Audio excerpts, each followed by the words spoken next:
দাঁড়িয়েছেন রুনিল দেববর্মা, উনি আমাদের সঙ্গে রয়েছেন।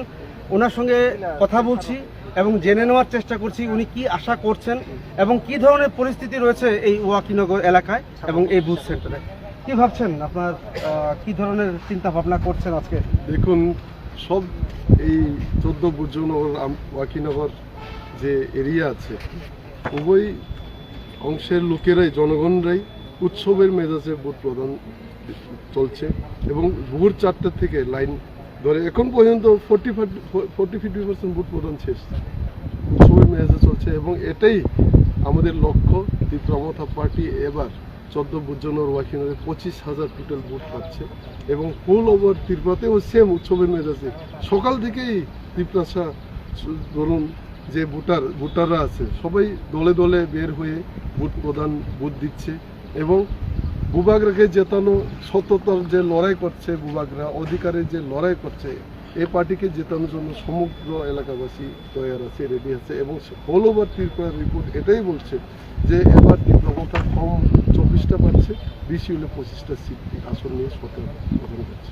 রুনিল, আপনি এত বড় একটা আশা করেছেন যে 28টার মধ্যে 25টা আপনারা নিজেদের দখলে রাখতে সক্ষম হবেন বলে আপনি আশা করছেন। যদি এত বড় একটা আশা আপনাদের ফলপ্রসূ হয়, কি ধরনের প্ল্যান রাখছেন এই এডিসির জন্য? আপনারা কি কি করবেন? দেখুন, আমাদের তো খুব সীমিত ফান্ড, লিমিটেড ফান্ড।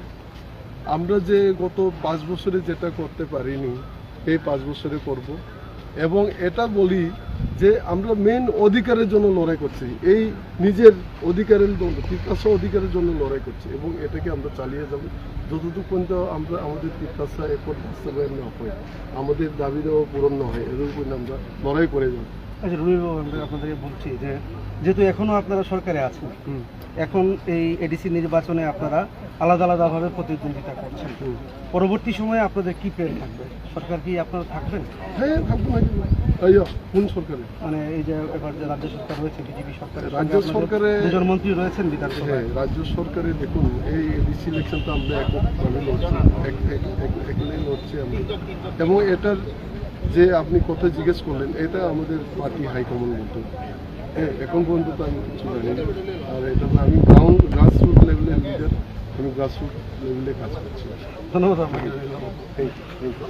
দর্শক বন্ধুরা, শুনতে পেয়েছেন তীব্রমথা দলের যিনি রয়েছেন, উনি বলেছেন যে উনি আশা করছেন যে 28টার মধ্যে 24টা আসন ওনাদের দখলে রাখবেন এবং ভবিষ্যতে কি প্ল্যান হবে সেটা স্থির করবে দলের যারা উচ্চপদস্থ যারা নেতৃত্বরা যারা রয়েছেন, ওনারা সেটাকে ফলো আপ করবেন এবং পরবর্তী ডিসিশন সেইভাবে নেওয়া হবে। কিন্তু উনি আশা করছেন, রুনিল দেববর্মা, যে ভালো একটা কিছু ওনারা আশা করছেন এবং ভালো একটা সিট ওনারা এবার এডিসি নির্বাচনে ওনাদের দখলে রাখতে ওনারা সক্ষম হবেন। ক্যামেরাম্যান বিশ্বজিতের সাথে আমি রাজীব, মৃণালিনী এলেন।